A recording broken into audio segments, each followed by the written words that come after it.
Assalamualaikum warahmatullahi wabarakatuh. Salam sejahtera dan salam damai bagi kita semua. Kali ini Media Pahlawan akan membahas salah satu pahlawan nasional kita yang bernama Gatot Mangkupraja. Semoga dengan menonton dan mendengarkan video ini dapat menambah wawasan dan pengetahuan kita semua, terutama bagi para adik-adik yang masih duduk di bangku sekolah. Selamat menyimak. Dan jangan lupa klik tombol subscribe, like, share dan komen. Terima kasih. Gatot Mangkupraja, tokoh penggagas peta. Gatot Mangkupraja lahir di Sumedang, Jawa Barat pada tanggal 25 Desember 1898. Ayahnya, Dr. Saleh Mangkupraja, adalah orang Sumedang pertama yang berhasil menjadi dokter. Gatot kemudian terlibat dalam pergerakan nasional.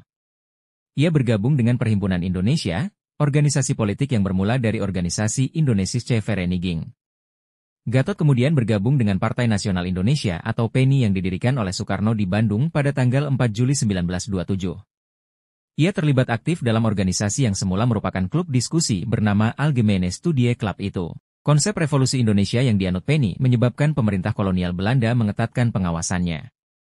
Pada 24 Desember 1929, pemerintah mengeluarkan perintah penangkapan terhadap para pemimpin PNI, termasuk Gatot Mangkupraja.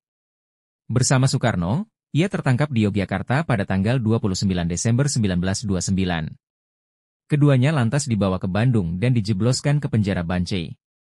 Setelah meringkuk selama 8 bulan, Gatot, Soekarno, Maskun Sumadireja, dan Supriyadinata dihadapkan ke Pengadilan Bandung pada tanggal 18 Agustus 1930. Jaksa penuntut dalam persidangan tersebut adalah R. Sumadi Surya. Mr. Siegenbeek van Heukelom bertindak sebagai hakim ketua. Pada persidangan itulah pleide berjudul Indonesia Menggugat yang disampaikan Soekarno menjadi begitu terkenal, bahkan hingga di kemudian hari. PNI kemudian dibubarkan Sartono. Hubungan antara Soekarno, Muhammad Hatta dan Sultan Syahrir retak, para pengikut Soekarno lantas mendirikan Partai Indonesia, Partindo. Sementara Muhammad Hatta dan Sultan Syahrir membentuk Partai Pendidikan Nasional Indonesia yang sering disebut PNI baru, Gatot semula memilih bergabung dengan Partindo karena merasa partai itu memiliki persamaan ideologi dengan PNI.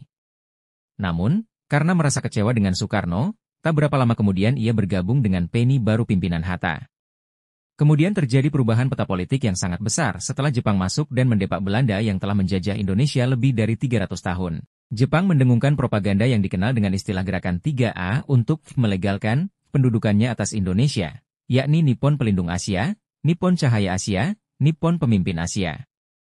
Jepang yang mengenal ketokohan Gatot Mangkupraja lantas memberinya wewenang untuk menjalankan Gerakan 3A, tapi ditolak. Akibat sikap tidak kooperatif, pejuang asal Sumedang itu harus meringkuk dalam tahanan Kempeitai. Setepas dari tahanan, Gatot mengusulkan kepada Jepang untuk membentuk pasukan pribumi yang bertugas mempertahankan tanah air.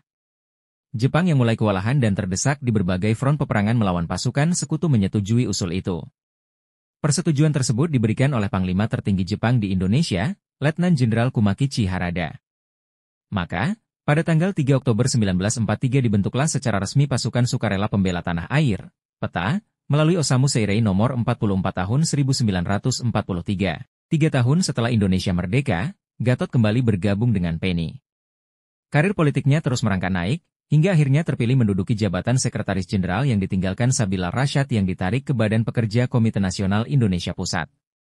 Sekitar 7 tahun kemudian, Gatot keluar dari PNI karena kecewa mendapati kenyataan bahwa anggota partai tidak diperbolehkan turut serta dalam organisasi kedaerahan. Setelah kegagalan pemberontakan Partai Komunis Indonesia dengan Gerakan 30 Septembernya, Gatot memasuki Partai IKPI yang berjuang untuk menyelamatkan Pancasila dari ancaman komunisme. Berselang 3 tahun setelah meletusnya Gerakan 30 September, pada tanggal 4 Oktober 1968 Gatot Mangkupraja menghembuskan napas terakhir. Jenazahnya dimakamkan di Pemakaman Umum Sirnaraga, Bandung.